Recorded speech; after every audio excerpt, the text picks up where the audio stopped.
ദക്ഷിണേന്ത്യയിലെ തമിഴ്നാട്, കർണാടക, പുതുച്ചേരി എന്നിവിടങ്ങളിലേക്കും മറ്റന്നാളാണ് വോട്ടെടുപ്പ്. സീറ്റുകൾ കുറഞ്ഞ ദക്ഷിണേന്ത്യയിൽ പരമാവധി വോട്ടുകൾ ഉറപ്പിക്കാനുള്ള ശ്രമത്തിലാണ് NDA. രാഷ്ട്രീയ സമവാക്യങ്ങൾ മാറിമറിഞ്ഞ തമിഴ്നാട്ടിൽ ലോക്സഭാ തെരഞ്ഞെടുപ്പിനൊപ്പം തന്നെ 18 മണ്ഡലങ്ങളിലേക്ക് ഉപതെരഞ്ഞെടുപ്പും നടക്കുന്നുണ്ട്. ഭരണം നിലനിർത്താൻ DMK-യും ഭരണം പിടിക്കാൻ DMK-യും നടക്കുന്ന ശ്രമങ്ങൾക്ക് ഈ തിരഞ്ഞെടുപ്പിലൂടെ ഒരു തീരുമാനമുണ്ടാകും. പുതുച്ചേരി ഉൾപ്പെടെ തമിഴ്നാട്ടിലെ 40 ലോക്സഭാ മണ്ഡലങ്ങളും 18 നിയമസഭാ മണ്ഡലങ്ങളുമാണ് രണ്ടാം ഘട്ടത്തിൽ പോളിംഗ് ബൂത്തിലെത്തുന്നത്. കഴിഞ്ഞ തെരഞ്ഞെടുപ്പിന് ശേഷമുണ്ടായ രാഷ്ട്രീയ മാറ്റങ്ങളുടെ വിലയിരുത്തലാകും 2019. ജയലളിതയും കരുണാനിധിയും ഇല്ലാത്ത തെരഞ്ഞെടുപ്പിൽ ജനങ്ങൾ ആരെ സ്വീകരിക്കും, ആരെ തള്ളും എന്നതാണ് എല്ലാവരും നോക്കുന്നത്. DMK സഖ്യത്തിലൂടെ പരമാവധി സീറ്റുകൾ നേടാനാണ് NDA ശ്രമിക്കുന്നത്. 5 സീറ്റുകളിൽ BJP മത്സരിക്കുന്നുമുണ്ട്. DMK-യും ഒരുങ്ങി തന്നെ.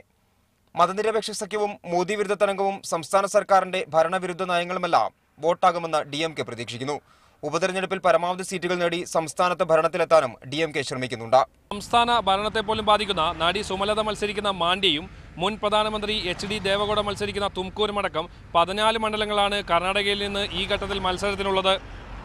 നന്ദേഡും ഉസ്മാനാബാദും ലാത്തൂരുമടക്കം 10 മണ്ഡലങ്ങളിലാണ് മഹാരാഷ്ട്രയിൽ ഇത്തവണ ഇലക്ഷൻ നടക്കുക.